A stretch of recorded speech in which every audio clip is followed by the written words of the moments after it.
Zach, week 1 is finally over, and I have the list of our predictions.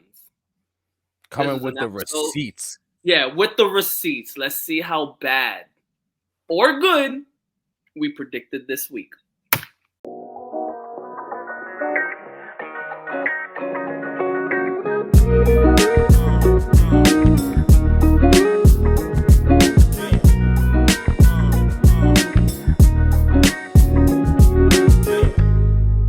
Hello, and welcome to another episode of Breaking Down the Tape. I am Papa Smurph. And I'm Hector, and I'm very scared to listen to what I said. Yeah. You know, it's nice when you have hot takes that hit. You know, see Matt Stafford winning the Super Bowl last year. That's a great hot take that hit. But then when you're predicting games week by week, you gotta hold yourself accountable. You gotta hold your own feet to the fire, and that's what we're doing today. Last week, we recorded before week 1. Obviously, week 1 is in the books, so we're gonna go back over our picks, go back over the games, kind of go through what happened, and then we'll go through week 2 and see how badly we can do there. And the only reason I reference it as badly is because I have lost like 6 out of 7 bets. I am not doing good on like the most basic, simple bets on planet fucking Earth right now.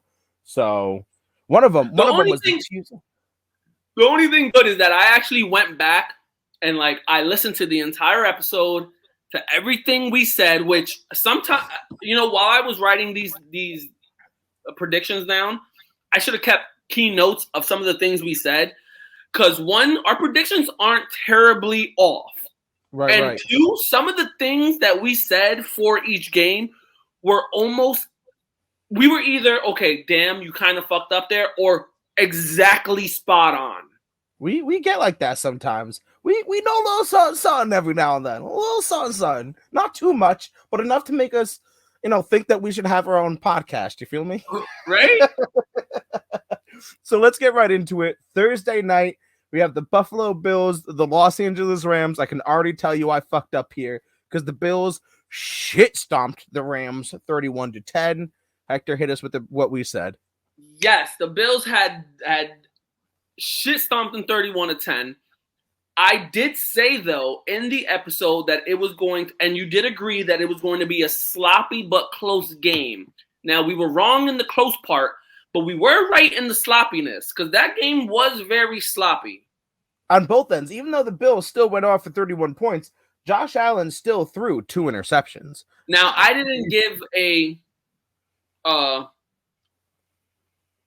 over-under, I should say, or a prediction, really. I just said it was going to be a slow spread copy game with the Bills winning. You said Bills by 7. Oh, I didn't fuck up too bad. All right, so I fucked up on the range, but okay, I thought for some reason in my head I had the Rams here. See, yeah, we actually thought it was going to be more of a closer shootout, sloppy game. It ended up being a Bills blowout win, but even though they went into halftime tied 10-10. Mm-hmm. Yeah, and you'll notice a trend in week 1. The second half is when teams really fucking went bonkers, so and yeah, I mean, we went live for the game. It was kind of a barn burner in the beginning. The Rams came back, made it a half. I went to work, and everything went downhill from there. Stafford wound up throwing 3 total interceptions, doing what Stafford does. One thing I found interesting, though, is not so much the Bills' run game, because, again, Josh Allen led the Bills in rushing, and we all know how that's a fucking problem. Yep. Cam Akers. Did someone put out a bolo? Someone put out a bolo for Cam Akers. 0 yards. I saw a play, and I'll have to go back and watch the condensed version of the game again. But there are some theories out there that Cam Akers did get the start. He was in on a pass pro, and like So I actually, it's funny that you brought it up because I was just right before we even jumped on the computer. I was downstairs. I was going over my fantasy stuff, waiver wires, drops, and all that jazz. Right before I jumped on, and I clicked on someone in our league that has Cam Akers. I forgot who it was, but someone in our league has Cam Akers. So I clicked on it, and I click on his name, and I'm just reading like the bio of the game and breakdown of what possibly can be next week or whatever. And they said he did start. I think he had 3 or 4 plays that went for no gain. Mm-hmm. And 2 pass catches that he didn't complete. Right. And then he never saw the field again. Yeah. Darrell Henderson Jr. is the one who took most of the snaps at running back, and it was just weird to see. I don't know. Is there injury concern? Is there go fuck yourself concern? I'm not concerned, and I called this because he came back from an Achilles too early, and I called it even then when he came back last year for that game, that they're just putting him out there to show that, he's ready to go. But I don't think they're gonna be very cautious with him because he's still not healthy. It's still too early to put him on the field for an Achilles. They're gonna wait until he's healthy. They needed him to get to the Super Bowl last year, so they put him out there to play. To help him get there, and then you didn't see him again. Fair.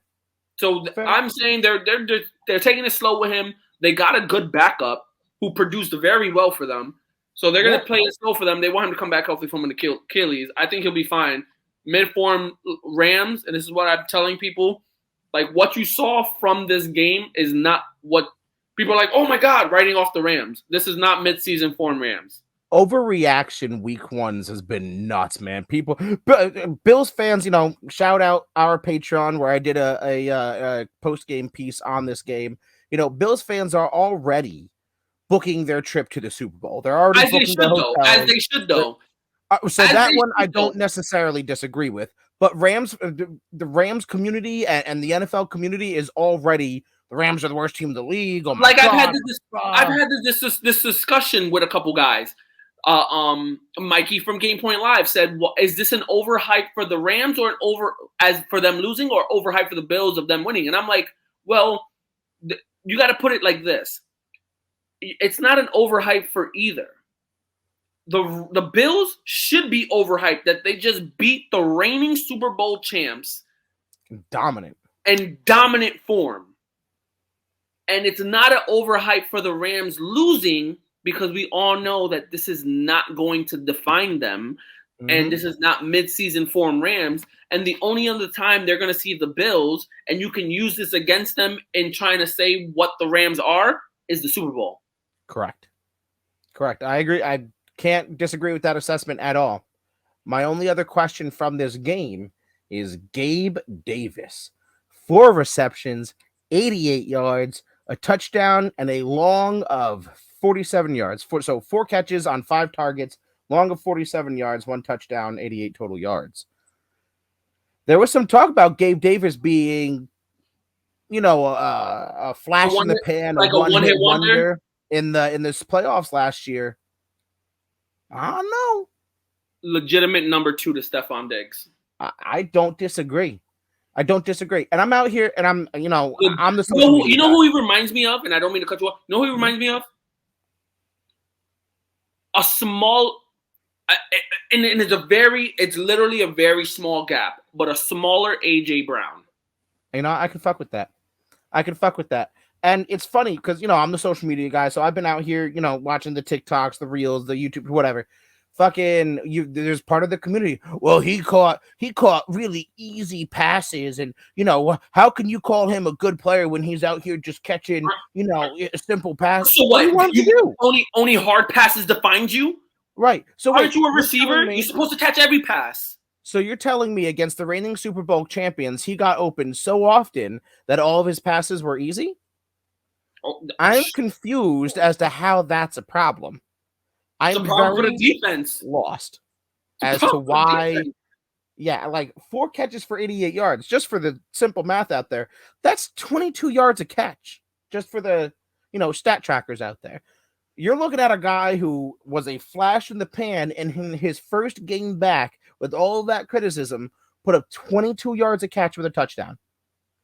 Why are we mad? And the fact that you're even criticizing him when he single-handedly Swiss cheese the Chiefs.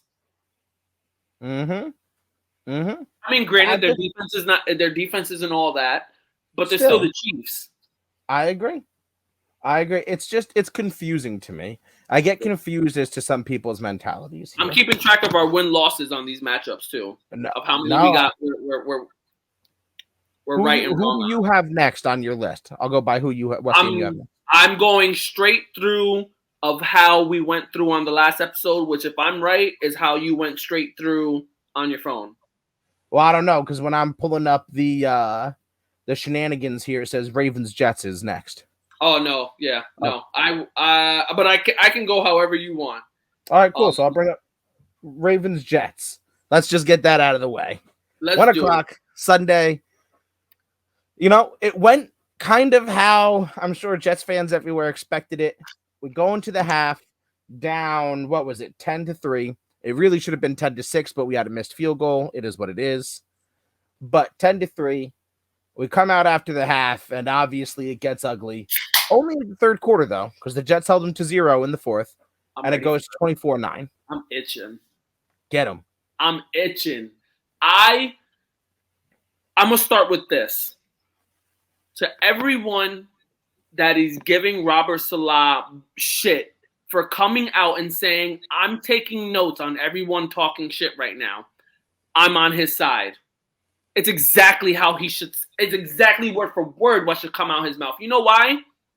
Because all you motherfuckers are out here, and people are thinking that he's coming at Jets fans. I don't take it that way. I think he's coming at everyone, Jets fans included, who think that you know they're God as a Jets fan. Mm-hmm. And Greeny, I'm against you because I get it where you're coming from. Where like I'm a Jets fan and I'm here even after you're gone. I get that point. But he's not coming at Jets fans. And I don't think he is coming at Jets fans. I think he's coming at Peyton Manning. I think he's coming at the phony the Jets fans. I think he's coming at Peyton Manning for what he said on Monday Night Football. I think he's coming at all these reports and shit of how the Baltimore Ravens dominated us and we're still the same old shitty Jets or whatever. He's coming at all of them. And you know what? I stand right behind him, second man in line, ready to throw blows with anybody. The Jets went into this game toe for toe with the Baltimore Ravens. At halftime, like you said, it should have been 10-6. Mind you, our defense was dominating the Ravens. But Hector, he only had 3 fuck-ups, and it was the 3 touchdowns that he threw. That's it. I was about to say. But you know what? It wasn't even against our true number 1 and 2 corner. Because against our true number 1 and 2 corner, we allowed 1 pass for 8 yards and an interception. So you beat our number 3 or our number 4 CB. It wasn't our best CB. Because you're not even targeting our best CB. Well, like on Rashad Bateman's touchdown, that didn't even have to do with the cornerbacks. That was all safety. He beat Whitehead. He just right down the seam. Mm-hmm. So look, and you're 100% right for all the people, but it was 24-9. The Jets are a fan base. Then on top of that, we was dominating the run game. That was helping Joe Flacco with his passes. When we got into the second half, we had completely negated the run game. Michael Carter had 10 for 60 yards, and Breece Hall was 3 for 23 yards in the first half. And at the end of the game, he was 10 for 60 yards and 3 for 23 yards. No run game. Joe Flacco should not be throwing 59 passes in a game. And yet, we still missed field goal, missed PAT. So technically, we should have lost 24-12, which is still, like, come on. 24-13, my friend. 24-13 is what that score should have been. But that's exactly the point, right? So people can look at the stats and people can look at the box score and say, oh my God, the Jets are the same trash can fan base or the same trash can team. They're still garbage, blah, blah, blah, blah, blah. But Hector's breakdown was 100% correct. We go into the half only down by 7, right? Where if the Ravens were so good, we should have gotten fucking annihilated, right? We missed the PAT. We missed the other field goal. Should have been 24-13. 11 points isn't so bad, but it's still a loss. But you've got watch the game. Rashad Bateman, and I said this to you in the glide, or said it to somebody recently. Rashad Bateman had 2 receptions for 59 yards and a touchdown. I have him on the fantasy league. I ain't had him starting. I know what Rashad Bateman did. He had 2 receptions for 59 yards and a touchdown. One of those receptions was the 55-yard touchdown. So aside from the one touchdown, they held him to fucking yards. Where he beat Bryce Hall. He didn't beat Sauce Gardner. He didn't beat DJ Reed. He beat Bryce Hall. Mm-hmm. And speaking of Sauce Gardner, did you see Lamar went out there and said, I got you, Rook. I got you. I'm going to go right after you with the game's probably third best, maybe even second best tight end. I got you. Sauce never even fucking turned for that ball. He watched Mark Andrews the entire time. And the second, this is young corners. I'm talking to you. Watch this play. Fuck the ball.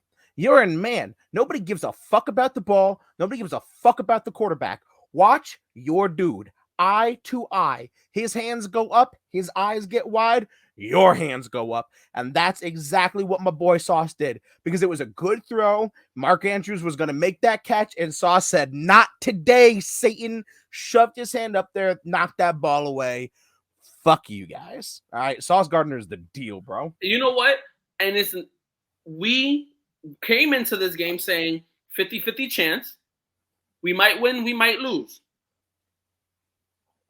I'm not upset about this loss. I've been upset about losses, but I am not upset about this loss. The only thing that I am upset about is how atrocious the offensive line played. And yes, but in defense, it was like a week and a half or 2 weeks to make the change because Becton and Brown going down. No, for sure. And I get it.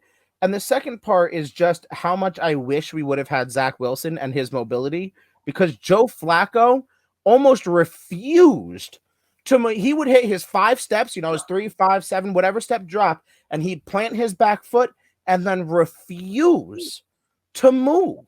Yep. Almost intentionally. Another reason why I'm not upset about this loss, because you know why?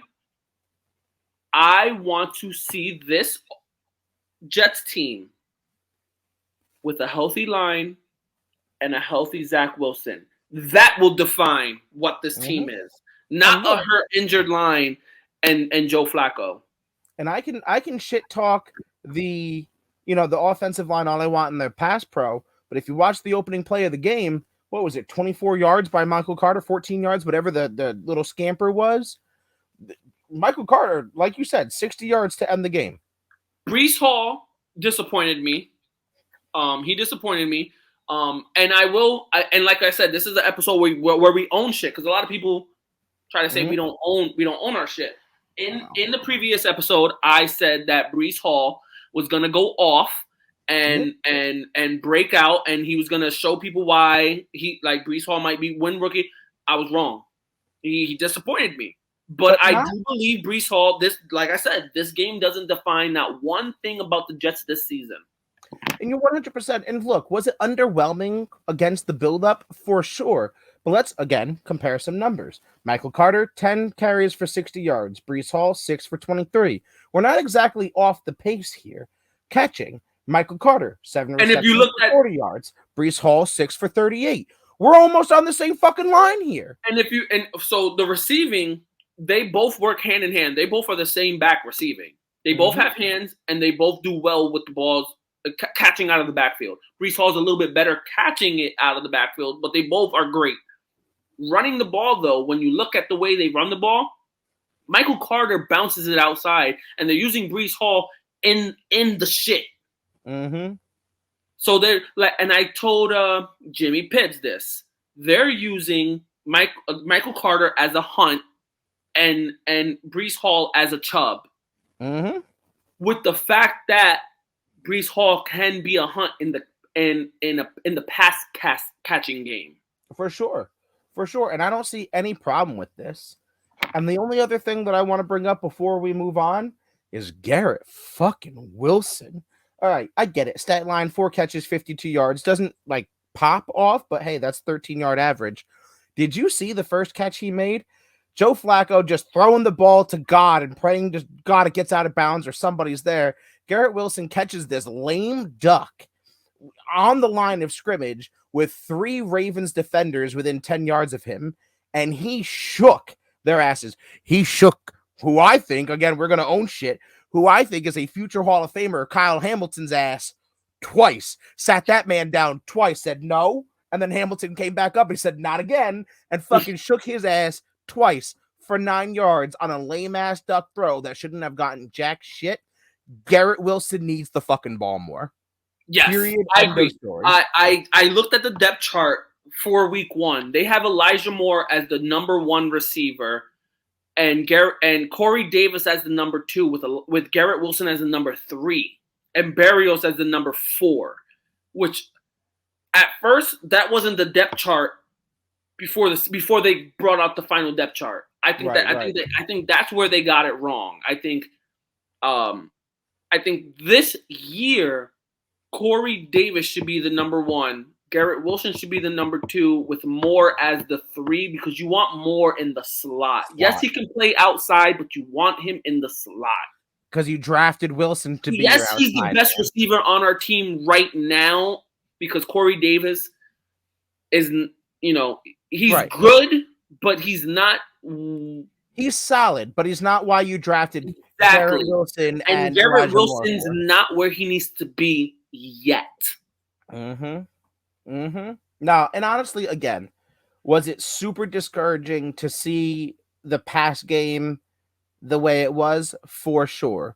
But there's a lot of good takeaways from this. So we go into Cleveland next week, and we play the Browns, and we'll cover that when we get there. Yeah, so we'll chuck this one up as a loss for both of us. You said Jets by 3. I said Jets by 4. We'll take that L. That's what you get for being ignorant-ass Jets fans. So now, again, you tell me who you have next, because this is all out of order. Sweet. We got the Saints and Falcons. All right. So Saints winning by 1, 27-26. I think this game was closer than either of us anticipated, to be 100% honest with you. I think I might have used the terminology Saints by a million. I feel like that sounded pretty close. Okay, so and it is funny because I wrote it in. I did write. There was like 1 or 2 or 3 things here that I actually did write notes on, and those were one of them. So we did get it right. Saints. We were wrong by the amount. We both said Saints by 14 because we thought it would be more of a blowout. But before I said Saints by 14 and I put 14 by your name, I put 1 mil. Because that was the first thing out of your mouth when you said Saints by $1 million. Nah, I'm just joking, 14. Yeah, that's you know what? That sounded like something I said. I'll hold that. I'll take the W on the Saints win, but I'll hold how bad I thought it was gonna be. I think Jameis Winston went out and did exactly what me and you have been saying. He picked up where he left off. Chris Olave is going to get more reps. I think he did great. But the key thing here, Zach, I know. Just get to it. Just fucking is that what do you call him? Slanty McSlamboard? Yeah. Come on, just get there. Come on, 2 touchdowns. Like, the man came out and he balled. Look, he had an average of 11 yards. If that's not a slant, if I've ever seen one. No, a 10-yard slant? A 10-yard slant? All right, so maybe it's a deep slant. All right. All right, look, I got to give props, right? Because I am probably one of the biggest Michael Thomas haters. He came out 5 catches, 57 yards, 2 tutties, and one of them was a really nice grab over top of the defender. So you can't be mad at it. You know what I mean? I'll sit there and I'll put the egg on my face, but he had a good game. You know who I'm surprised? 2 people who I'm surprised had good games is A, Marcus Mariota, and B, the Falcons defense. Because while, yes, Jameis went out there and had a great game, he had to do it in the 4th quarter. They threw up 17 points in the 4th quarter because they were on his ass for 3 quarters. I think coming out and being able to do it. What? I think the Falcons were up in the earliest part of the game. Yeah, they were. Let's see. First quarter was 7-3, New Orleans. Second quarter was 7-16 in favor of Atlanta. And then third quarter was 10 to whatever the math plays out, to 23, and then fourth quarter was 27-26, obviously. So yeah, the Saints had to come back in this one. Marcus Mariota, 20 for 33, 215 yards. He didn't throw a touchdown, also didn't throw an interception. For a guy who's been your consummate backup and has really done nothing in the NFL, still learning 20 the for Falcons 33 offense. for 215, I'll take it. Still learning the offense. Eventually, he's going to start connecting with Drake London and Kyle Pitts. I mean, you can't really go too wrong. Eventually, you want a little bit more accuracy there. For sure. You want more completions. But, I mean, in all, you really can't go wrong there. Yeah, like I said, if this is a guy who's been starting in the league for 8-10 years, sure, 100% criticism. But for a guy who hasn't started a meaningful game since maybe his rookie season, I was about to say he's been in and out of being a starter for a very long time. For a minute. So I mean, look, this ain't a bad stat line for him. Cordero Patterson did Cordero Patterson things, but honestly, like I said, the Falcons defense really got after it in this game. I mean, let's see here. They had a total of 8 QB hits, 4 sacks. Yeah, that's nothing to shake a stick at if you're an Atlanta team that was expecting to be at the bottom of the NFC South. Yeah, and on the other half, when it comes to the Saints, I mean, you're going to get better. Like this is probably going to be one of the worst like the badder games you've played this season. Like, you know what I mean?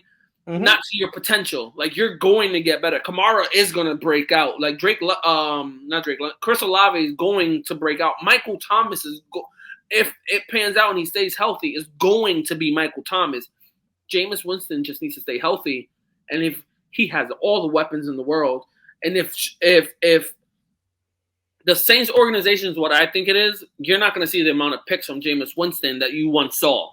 No. And let's not sleep on this extremely important cog in New Orleans. Taysom Hill is still out here doing Taysom Hill-like things. 4 carries for 81 yards and a touchdown. You know what I mean? 1 reception, 2 yards, not a big deal. He didn't throw the ball at all. But you've got a guy who's out here lining up in the tight end, lining up as a running back, lining up as a quarterback, lining up on punts. And, you know what I mean? Like, Taysom Hill brings a certain je ne sais quoi to, you know what I mean, to New Orleans that I don't think can be discounted. So the point being is I agree with you. Division games are always tough. I think New Orleans has nothing to worry about here. Who we got next? Next up, we got San Fran and Chicago. Oh, David Miller is out here throwing a party. He's not old enough to drink yet, but he's drunk. Holy shit. Yeah, San Fran and Chicago. Talk about a comeback, baby. They were down 10-0. Come back to win 19-10. Yeah, we'll get straight to it. Zach, you had San Fran between 4 and 6 points. I had San Fran by 16. We're going to take that L. I know Chaz is out there fucking fist pumping like he's part of the Jersey Shore crew. Yeah, you already know. The Bears won. And you know what? Part of me says, like, fuck, like, San Fran should be winning this. But then part of me says, like, see, I told you, because Trey Lance is just really not that guy. Trey Lance looked bad. 13 for 28, 164, 1 interception. Less than 50% completion? That's what you're telling me? Yeah, that's what I'm telling you. Less than 50%. And wait, 14 for 28? That's exactly 50%. And you led the team in rushing with 54 yards. And we already know how I feel about when a quarterback. Well, we get it. Well, that one in a small defense, Elijah Mitchell is out for 2 months now. True that. That is, I get it. But it's things like that, right? Like he's the MVP. In so many people's minds, he's the MVP. Well, if you're the MVP and your starting running back goes down, should you not be carrying your team to victory? If it's all on your shoulders and it is your moment, should you not be bigger than the moment? Like Josh Allen would? I'm just saying. I'm just saying.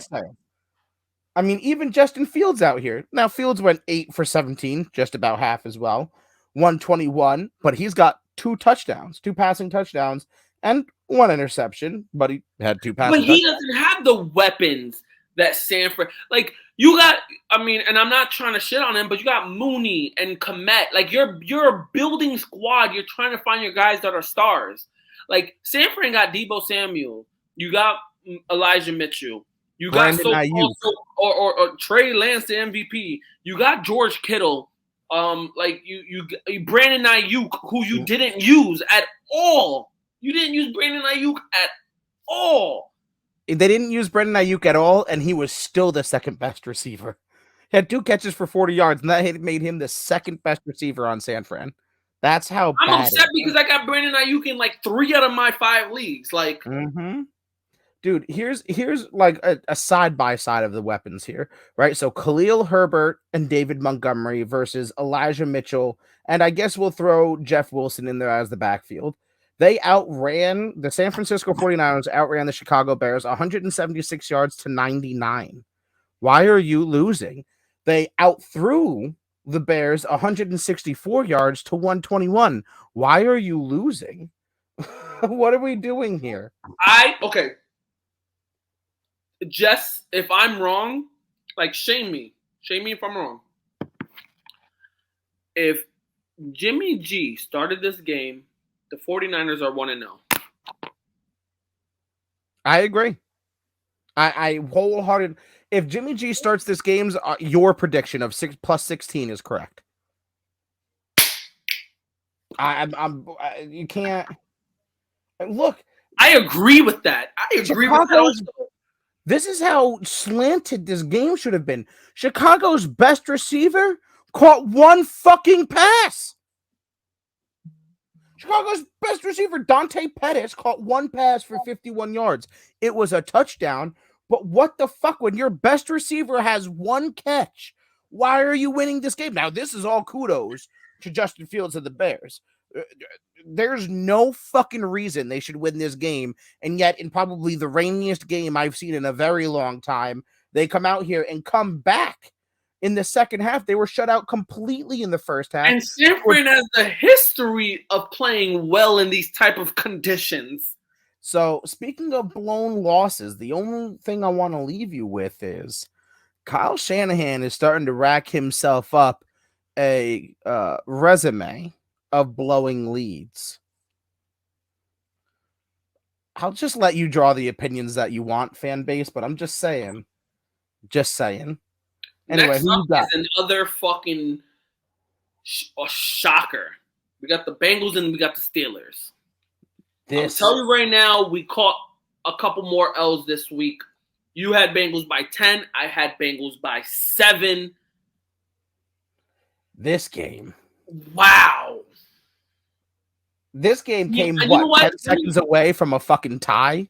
Let me start this one off because this one upset me the most of every game in week 1 because in 4 out of my 5 leagues I have Joe Burrow starting. So when the man goes out and throws 4 fucking picks, that upsets me. You know why? I can't upset that he still went out and gave me 30 fucking fantasy points. What upsets me is that without 4 fucking picks, those 30 fantasy points is probably closer to 50 fantasy points, which makes me win in every single fucking league. So just to cap off what you're saying, Joe Burrow went 33 for 53. So good percentage there. 338 yards, 2 tutties, 4 interceptions, and here's the fucking problem. 7 fucking sacks. Holy shit, what are we doing here? So the one thing I will defend, though, when it came to those picks, when he threw those 4 picks, his completion percentage at the time of the 4th pick, I think he only had 6 missed passes at the game. So that means he was like 20 for 26, but had 4 picks. So the completion percentage is there, the yards is there and everything. The missed passes just ended up into picks. Yeah, man. Yeah, only 2 balls hit the ground at that point. So when he fixes that, which I think he will fix that, like I said, those 30 fantasy points will turn into 50. Those Mhm. 2 for 4 will turn into probably 5 or 6 TDs. Mm-hmm. And here, I'm sure, is another L that's going to be hard for you to take. We got to talk about Shooter McPherson out here, bro. Missing 1 field goal and 1 extra point. God damn. You're over here looking like a Jets kicker. Come on. 10 minutes after Hector goes out, and I agreed with him because I agree. 10 minutes after, he's the best kicker in the NFL. He's going to pass Justin Tucker, and he goes out and fucks this game for the Bengals, man. This is what I got to fucking deal with. People are over here trying to make me eat my fucking words. You better fucking fix your shit, bitch. Fix your fucking shit. All you gotta do is sit there, watch a fucking Super Bowl halftime show, and kick fucking field goals. Yeah, man. This was a bad one. I mean, Mitch didn't do too bad. 21 for 38 and 194, 1 touchdown. That's kind of what you expect out of him. Interesting stat line. Chase Claypool was the leading rusher, 6 carries, 36 yards. A little bit of a Darrell Patterson. I feel like we're coming into the league now where they see a Debo doing it, they see a Cordell Patterson doing it, they see so there Elijah Moore is the Jets fucking Swiss Army gadget, but we also got Barrio, so we have 2. Do we remember Brad Smith for the New York Jets? Anyone remember Brad Smith in here? Who was a quarterback in college, ended up a fucking returner for us / wide receiver / running back. Running back, yeah, that was the ultimate gadget, man. I miss Brad Smith. But, like, this is what it's becoming. If you can't play multiple positions, you are not going to make the NFL. You need to be – if you're a receiver, you need to be able to play outside, inside, maybe even play a running back, maybe even do some special teams. Yeah, you have 2 choices. You have Devontae Adams – unless you're a true number 1. Unless you're a true, like, you have to be the elite to just be your position. That's what I'm saying. If you're a wide receiver, that's it. You either have to be Devontae Adams, Cooper Kupp, your top guys, or you are Cordell Patterson, Brad Smith. Debo said, you are that guy, which isn't a bad thing. Look, it fucking runs it up for fantasy people, but, like, it is what it is. Those are your choices in today's NFL. It makes the talent pick even harder. Like, if you can't do multiple things, like, you're not gonna make it, bro. Mm-hmm. No, and you know what? And you know what? It's been happening for years, but no one has seen it. You know why? Because no one brings it to light. You know why? Because it started on the line. Mm-hmm. No one gives the fat boys love. You know how many times a center became a guard, or a guard became a tackle, or a tackle became a guard, and no one blinked an eye unless there was a fuck up. Then it's like, why this guy is here? Right, he's only played 2 snaps at left tackle, and now he's right guard. Well, because that's what you do on the offensive line. Period. Unless you're Nick Mangold, that's what you fucking do. And it's completely. People think, oh, it's all the same thing. You block a man. No, different gaps, different outlooks, different everything. Like, different reads, different everything. What the fuck you do? First of all, there is no one on the line that can play left tackle, but left tackle can play every fucking position. You better believe. You best trust and believe. Talk to me about fat boys. I love it when you whisper dirty things in my ear. Oh my God, yeah. But no, it's just the simple fact of it all. So I think I finally figured out the pattern of who you have. Am I going to predict it correctly? Is it the Eagles versus the Lions? We do have the Eagles versus the Lions. What a game. This changes nothing, by the way. For everyone who's like, the Lions lost, you clearly don't know what you're talking about. This changes nothing. The Lions still win the NFC North, and I already have a bet on it. So,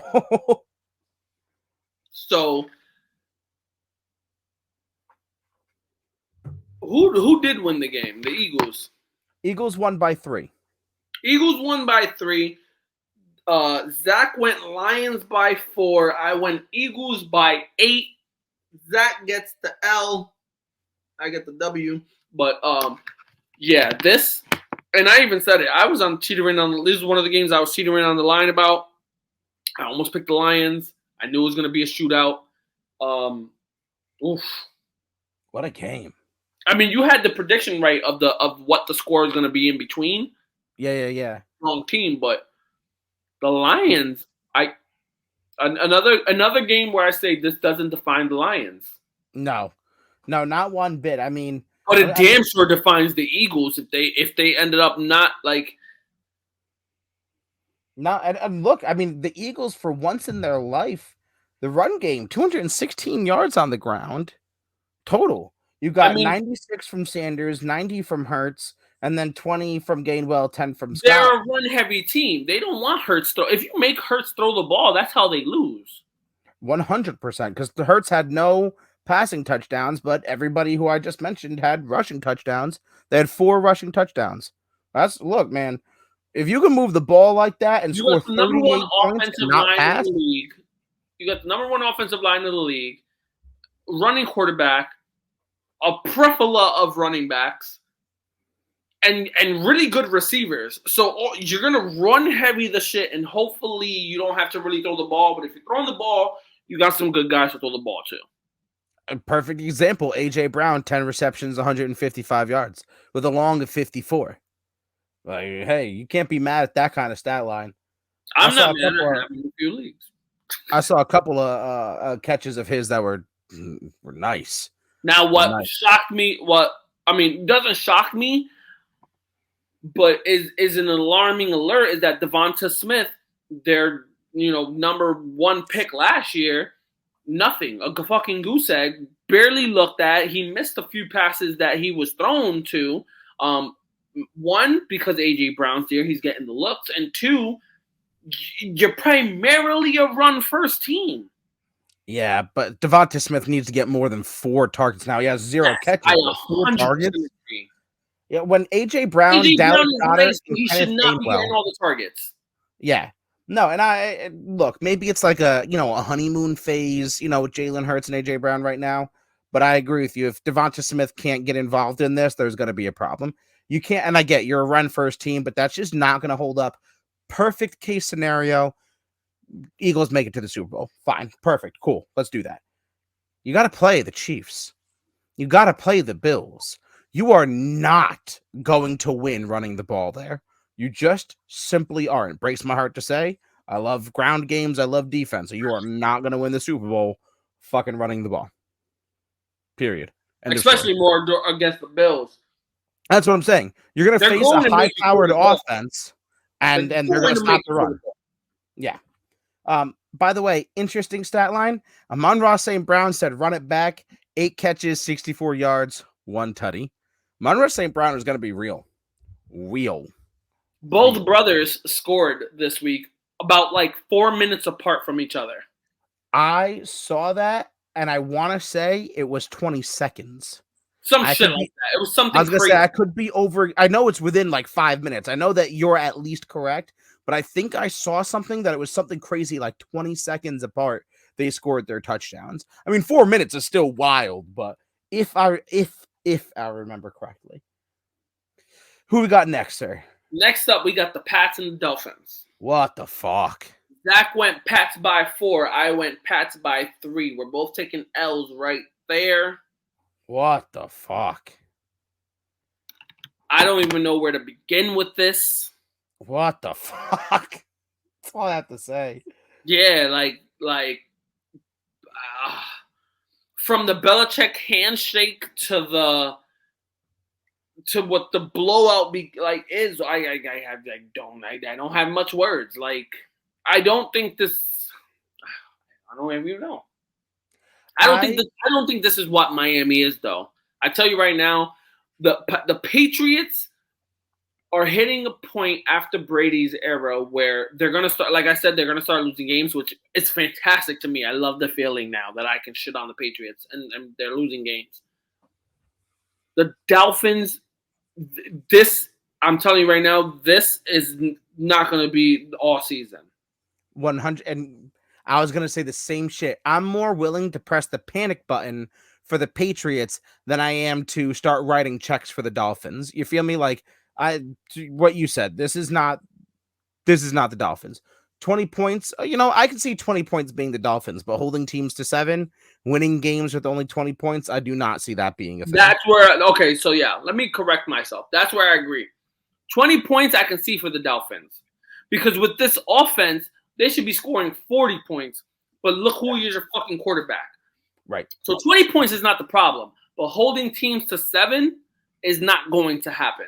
Yeah, 100%. And look, let's not pretend their defense played very well. So let's see. They forced 2 fumbles out of Nelson Aguilar and Mac Jones, and they intercepted 1 ball. But they also put the ball on the ground twice, Tyreek Hill and Tua, and Tua threw an interception. So they have 2 total sacks and 3 total quarterback hits. So let's not pretend that. And by the way, one of the touchdowns came off of a very lucky bounce on Mac Jones' fumble. So without that defensive touchdown, we're looking at a 7-13 game. One bounce of the ball in this game is much, much closer. Still a W, but much, much closer. Yeah, that's all I have to say about this game, though. Yeah, a win's a win. You can come after me, Dolphins fans. Well, it still counts as a win. It does. But don't be. I know my cousin's a Dolphins fan. He's on my ass. I told him how for breaking down the tape, one of our games that we were looking at was the Dolphins Jets game. But I told him because it's in October. I told him we're not going to be able to make that one or whatever. We're going to have to try to find another game or another time or something to. But he was giving me so much shit, and I'm like, yo, bro, I'm telling you right now, I'm a stick fucking to it. Your team is nice. Your quarterback ain't it. Your team is nice. Your quarterback ain't it. And honestly, I'm not going to say I don't have faith. I don't know your head coach enough, Mr. Mark Anthony look-alike over there, to know what he's capable of doing. I agree. Let's move right into it. We're already going to have to make this 2-part episode. People, you're getting 2 episodes this week and then a Degenerates episode, because by the time we cover the next week 2 matchups, we're already at an hour. You're getting 2 parts today, baby boys. Anyway, bring us, what do I got? Jags and Commanders? We got Jags and Commanders. You said Jags by 10. I said Washington by 10. Oh, all right, Washington by 6. Washington won 28-22. That's not so bad. Let's see. It wants to see if I can pull up the box score. Here we go, ESPN. Carson Wentz, 27 for 41. I'm surprised they let him throw that much, but they did need to come back down to win, so it is what it is. 4 touchdowns, 2 tutties, 313 yards. Not bad for Carson Wentz. Okay, so Carson Wentz played probably the best out of almost every QB this week, besides like Josh Allen and Patrick Mahomes. Yeah. It's not bad. It's not bad. Which is weird, me saying that, because we shit on Carson Wentz the most here. 100%. There's only one other person I shit on more, and ironically, he's on the other side of the ball, because we got Trevor Lawrence, 24 to 42, 275, 1 touchdown, 1 interception. Got to do more than that if you're going to be a first-round pick, buddy. Number 1 overall. Christian Kirk, 117 yards. You know what I mean? Like, this wasn't outside of the Robinson was the big highlight of the Jaguars. He came back from his injury. He rushed very well. I think they were battling between him and ETN about being the fucking number 1. But I think as of last week, they're going to stick with Robinson.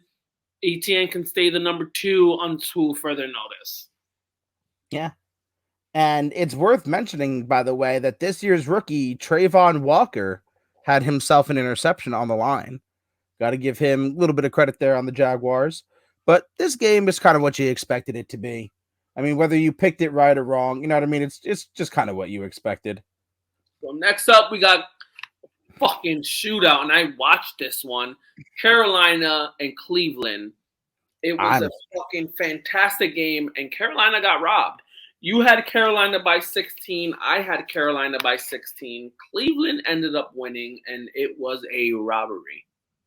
I heard. I didn't see the game, so you're going to have to walk me through that, though. I watched the entire thing because it was the one game down here. One of the 2 games that they played down here, because I can't watch the Jets or the Giants. You know what I mean? Right. So, obviously, I'm in South Carolina. Panthers are going to be everywhere. Baker played a fucking fantastic game. Baker, no. Like, if you actually watched the game, fantastic game. He played a fantastic game. CMC played fantastic. Defense was great. Bad calling from refs and miscalled from refs was what stole this from Baker. Cleveland, granted, Cleveland came out and their run game kept them in it. Brissett didn't play horrible, but their run game was definitely the primary force that kept them in this. But they got robbed. The Panthers got robbed. Yeah, I mean, look, when you're comparing, you're 100% right. I mean, Chubb, 141 yards on the ground. The whole team put up 217, versus, the whole team of the Panthers putting up 54 yards. This looks, on the stat sheet, again, I haven't gone back and watched the game. This looks close as hell. I mean, Baker fumbled the ball 4 times, but managed to recover his own fumbles. So it is what it is. Like I said, I watched the game, and you're going to see them. The fumbles are, I want to say 2 of the 4 fumbles is like, oh shit. But the other 2 were like, it counts as a fumble because he dropped the ball. Right. So it's like, hype, drop the ball kind of thing, pick it up. Got you. Okay. And then and release. Because that's exactly what I think the first fumble was like that.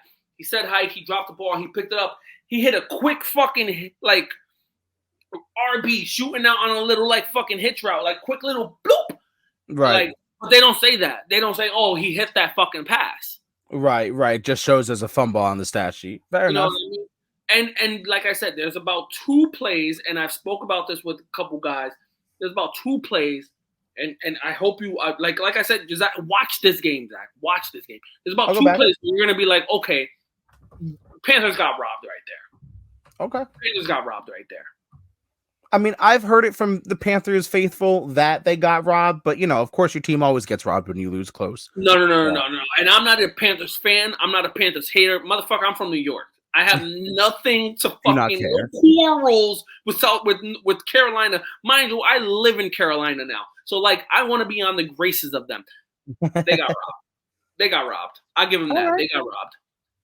That should have been Baker's revenge game right there.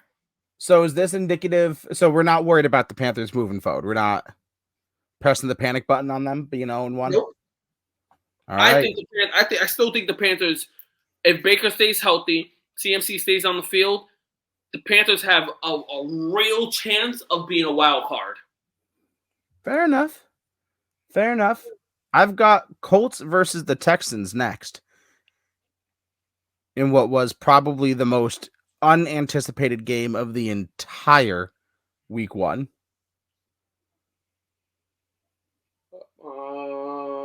Just getting my shit right. Okay. No worries. We'll all wait patiently. Yes, we got Colts. Sorry. No, you're good. I'm just an asshole. What was it? Colts, Texans. You said Colts, and like you didn't even give a score. This is a bad one. You said Colts in a blowout. Yeah. Like that's it. Yeah, I listened. I went back and forth like 6 times over this part. You said just Colts in a blowout. Yeah, I mean that makes sense. I said Colts by 12. Obviously, we're both wrong because week 1 ended in a tie. Yes. 20 all.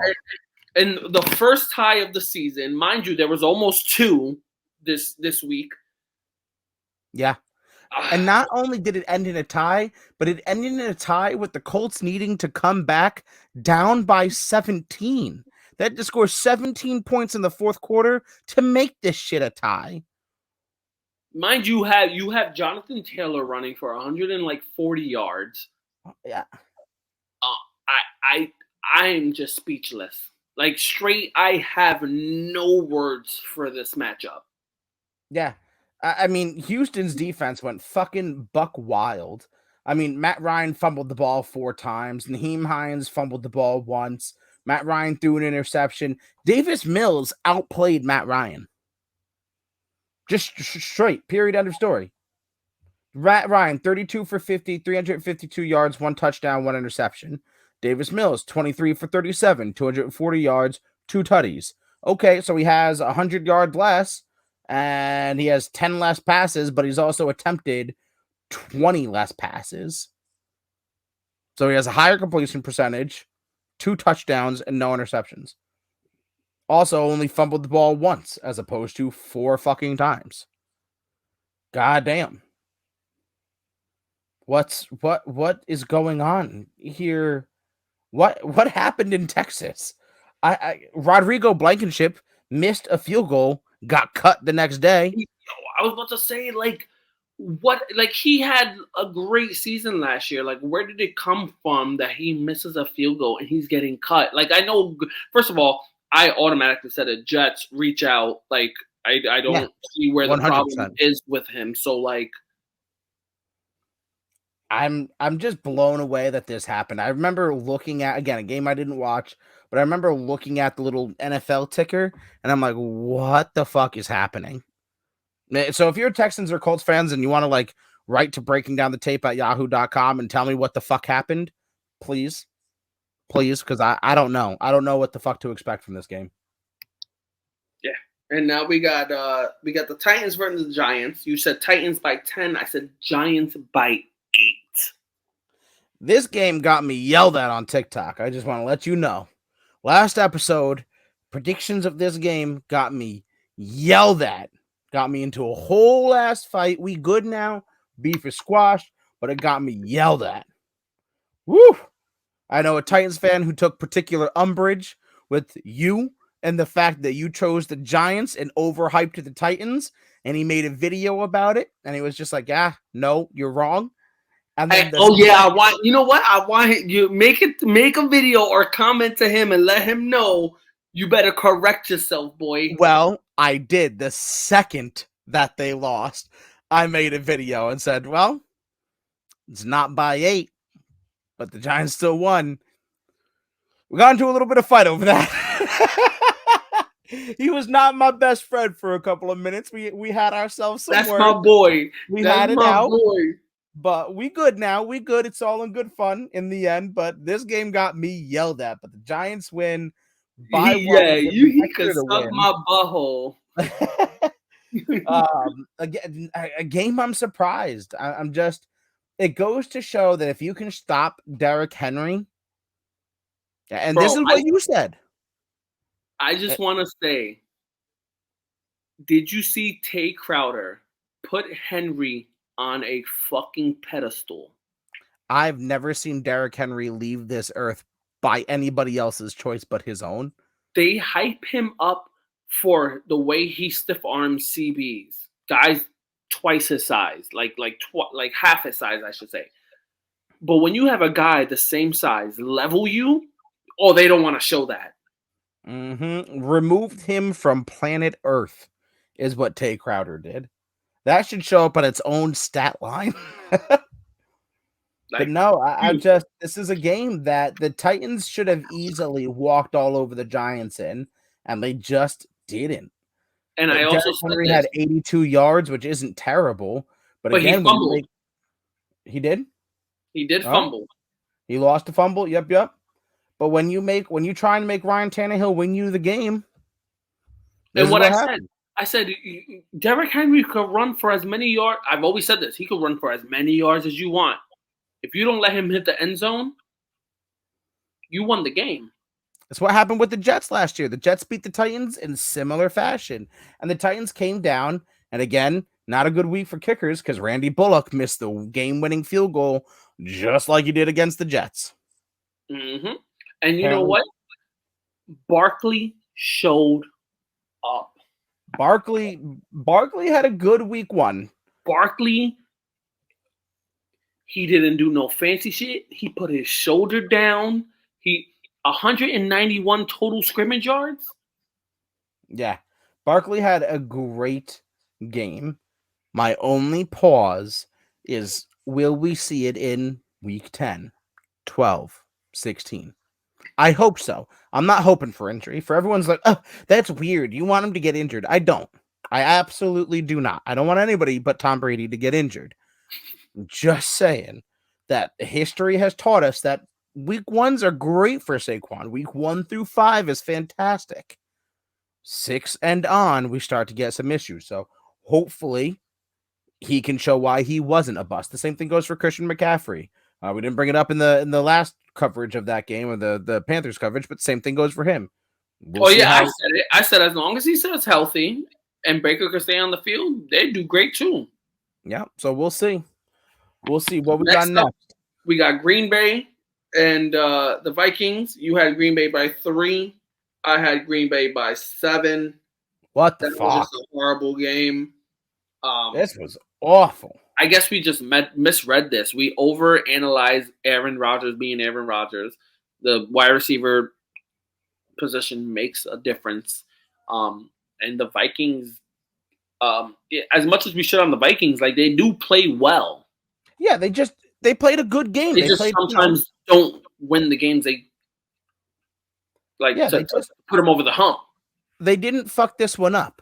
Is what it is. They didn't fuck this one up. Justin Jefferson, 9 receptions, 184 yards, 2 touchdowns. He had a fucking game. You know what I mean? And they didn't fuck this up. The problem here is you're 100% right. It's the receivers. Can you name the leading receiver on the Packers? Because it was AJ fucking Dillon. They're running back. 46 yards. They're running back. And I saw a replay. Fucking Christian Watson had a wide open touchdown, perfect in the breadbasket, and just threw his hands. Oh God, I'm hoping. Honestly, if I'm Green Bay, I'm kind of slamming the panic button right now.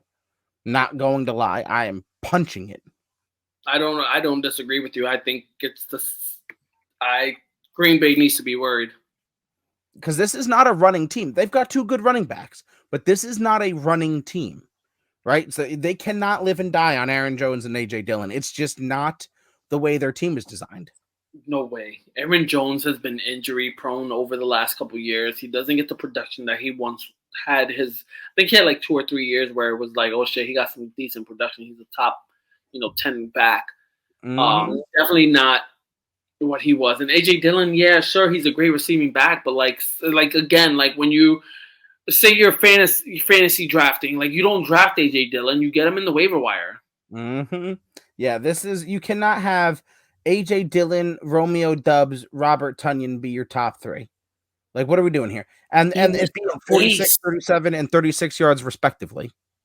Bro, that cannot happen. Anyway, continue on. We got who did KC play? They played the Cardinals. The Cardinals. KC Cardinals. You had KC's by 7. I had KC by 7. We were both right-ish. They won. We were short by a little bit. Yeah, they won by 7. They won by fucking 23. I think we can both agree on when we were right about the Cardinals. 1, they're missing D-Hop. 2, the team is just not it looks flashy, but it's not. And we were just 100% right on the KC Chiefs. Like, they're not skipping a beat. Like, Tyreek Hill doesn't define that team. And that's all I really have to say about this. Patrick Mahomes said, I won't be anybody without Tyreek Hill. Let me go 30 for 39, 360 yards, and count them 5 motherfucking touchdowns. But I'll be nobody without Tyreek Hill. Let me just, 121 to Travis Kelce, 79 to Juju, 44 to Marquez Valdez. Come on. He's not even missed. No, they don't even know who the fuck Tyreek Hill is in Kansas City anymore. They don't even have memories. Yeah, they just took it all with them. They don't. Yeah, there's nothing to talk about here. That's it. Done. Next Cardinals are nobody's, Chiefs are somebody. Chargers, Raiders. You had the Raiders by 1. I had the Chargers by 8. I was so close to being right in this because the Raiders were driving down the field and threatening a late game. I was so fucking close to being right here. It was 24, what? Like 24, 17? 19? Mm-hmm. So if they score if they would have scored a touchdown, he would have won by 2. I was so fucking close to being on the dot here. But alas, I have to take my loss. Take it on the chin. I'll take 2 losses here because I said Josh Jacobs was a nobody and Zamir White was going to take over. Zamir White, I don't even think looked at the football field. So I'll take the second loss there. It's early, and I still think he will over the season, but did not get off to a great start for him. I mean, it sucks for the Chargers, too. I mean, Keelan Allen's out with a hamstring now. Mm-hmm. Justin Herbert did play well. Couple TDs. Not as much passing yards as I thought he was going to get, but the completion and the amount of passes were there. Yeah, he missed, 8 total passes? I mean, he's MVP right there. Come on, boss. Come on. Yeah. Yeah, he had 26 for 34, 279, 3 tutties, no interceptions. I was thinking more 3. I mean, I got 279. I'm being greedy. I'm over here. I'm thinking 350, but like that's being greedy. You know what I mean? This game irked the sin out of me because I had one of the most basic parlays that I figured I could hit.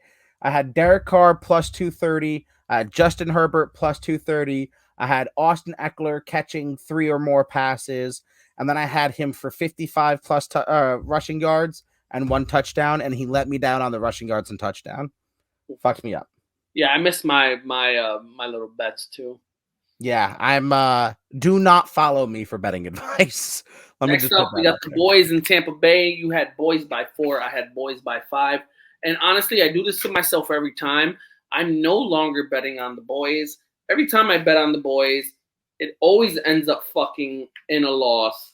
And never bet against Tom Brady. So this was just a double fucking edged sword I fucked myself with. Yeah, this is bad in so many ways. It's not even funny. So, Tom Brady didn't look amazing, but he was efficient. Fucking Leonard Fournette went off in a way that I didn't expect.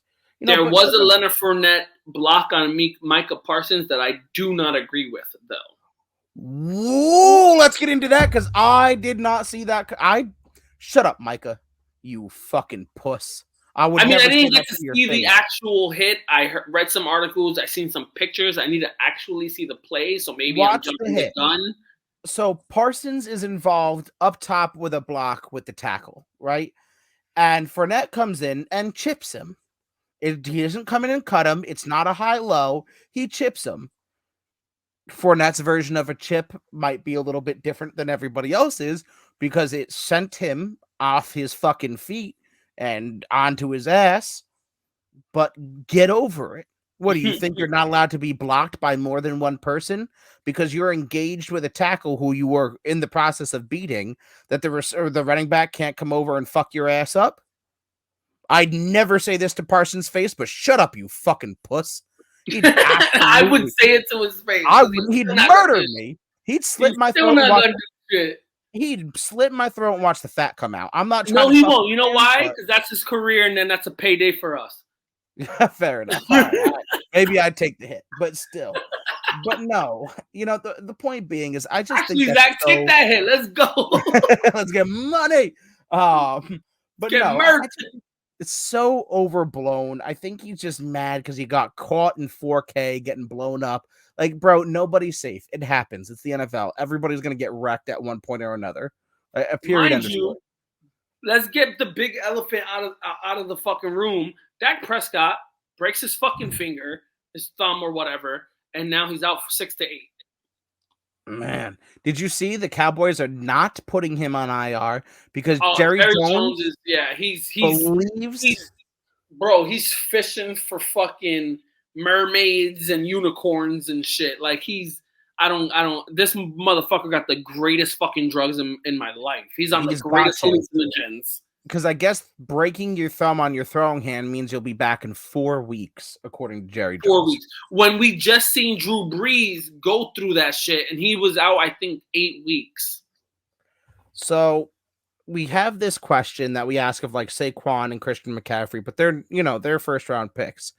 Dak Prescott is a 4th-round pick, but he's your franchise guy down there in Dallas. Are we starting to think he's a bust? When's the last time you've played a full season? See, I won't call him a bust because he plays well when he's on the field. Sure. But you can say the same thing. But you could say the same thing of Saquon, of insert, Christian McCaffrey. Yeah, but he's played more. Fair. He's missed as a quarterback and you get these freak injuries. Yeah. I mean, the ankle thing, that was one thing. Like that you can't get on him about that. This is 6 to 8. I think he's had a shoulder for a few weeks. Like, yes, you can get on him for being injured, but he's had played at least more than half the season besides the ankle shit. I get it. I get it. I mean, look, I feel for the kid. I think he's a great kid. I think what he's done, for men's mental health is awesome, but woof. It's starting to get to a point with me. If I'm Dallas, again, slamming the panic button. I never thought he was going to pan out to be that franchise guy that they thought or bring them a Super Bowl. I didn't. Yeah. So I'm not like I said, I'm not shocked. So do the Cowboys go for a quarterback next year in the draft? They have to. Ooh, they have to. I mean, yeah, you just paid this guy, but that's your fuck up. That's your fuck up. This man is not going on his 9th season with his 9th injury. Like that's your fuck up. No, I get it. Like you need Cooper Rush. That is your backup quarterback, Cooper Rush. Maybe they trade for Jimmy G. And then Jimmy G might take him to a Super Bowl. Maybe. With that kind of team, I could see Jimmy G succeeding and causing a whole lot of controversy if he goes down there in Dallas. Speaking of a whole lot of controversy, we finally end Monday night. I know I pissed all over this game. I said this was a terrible matchup to end week 1. What a garbage game, blah, blah, blah, blah, blah. Well, fuck off, because the Seahawks won 17-16 in a good game. Yeah, it was a good game. I was the same way. I got to eat those words. You said Broncos 6.5. At first, I joked around, and I was serious, but joking around, I said Seattle.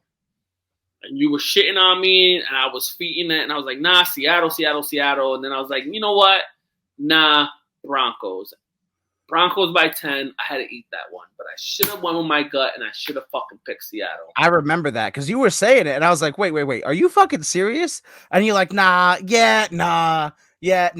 Broncos by 10. I was like, oh, okay, good. I thought you were on crack there. I fucked that one up. You would have been fucking right because holy hell. Geno Smith looked like he could play football. Geno Smith went out there and he was cracking jaws. 23 for 28, 195, 2 touchdowns. Doesn't jump off the stat sheet, but I expected him to throw fucking 4 interceptions. He was giving what the defense was giving him. He was just taking what they give him. He was dinking and dunking, going for the quick little, he's bailing out. Mm-hmm. Hitting what was open. He was doing exactly what he needed to do. Mm-hmm. And honestly, this game, because the Broncos were driving late and they had a chance to win, but Nathaniel Hackett took the ball out of the hands of Russell Wilson, the man that you paid $265 million for, and it wound up being a missed field goal because they didn't get close enough. I mean, the Seahawks still won. They still played great football, but this is on the 12 penalties that the Broncos incurred on themselves for a total of 100 yards or something like that. And the fact that Nathaniel Hackett apparently cannot fucking coach, because what are you doing here, bud? Figure it out. You have Russell Wilson and you're going to run the fucking ball. I'm a little salty that I lost one of the only week 1 fantasy loss that I had was because you went to your running back. But what are you doing? You know what's crazy is that I saw this thing on Instagram, and it was the Peyton Manning and Eli Manning. Peyton Manning called timeout 62 times at that moment until they finally called that timeout. He was like, bro, what are you doing? Just call time fucking out. He called timeout on live TV 62 times until they finally triggered oh shit, I should probably call a fucking timeout. Yeah, the Broncos left their possession after that missed field goal with all 3 timeouts. They only used their timeouts when the Seahawks got the ball. That made no sense. It should have been a timeout. You can go for a play and then call a timeout and then go for a play. Slow it down. Why is Russell Wilson not telling him this? I don't know. This was not a good start. Like I said, the stats aren't terrible. Losing to the Seahawks isn't god-awful, but it's just the way you lost. What happened in that final 4 minutes, 2 minutes was absurd to me. Was absolutely absurd to me. Yeah. But yeah, that's our week 1. So give me the breakdown. Who was right? How many times were you right? How many times was I right? Well... It's not looking good for you, Zach. Zach was right 3 times and wrong 13 times. I was right 7 times and wrong 9 times. We are not doing good. I mean, I was doing better than you. I had a Jets record right there. Yeah, I too had a Jets record. I was gonna say I too had a Jets record, just depending on the year. So that was our week 1 coverage. That is it for this episode. We're gonna catch the part 2 on the next episode where we go over week 2.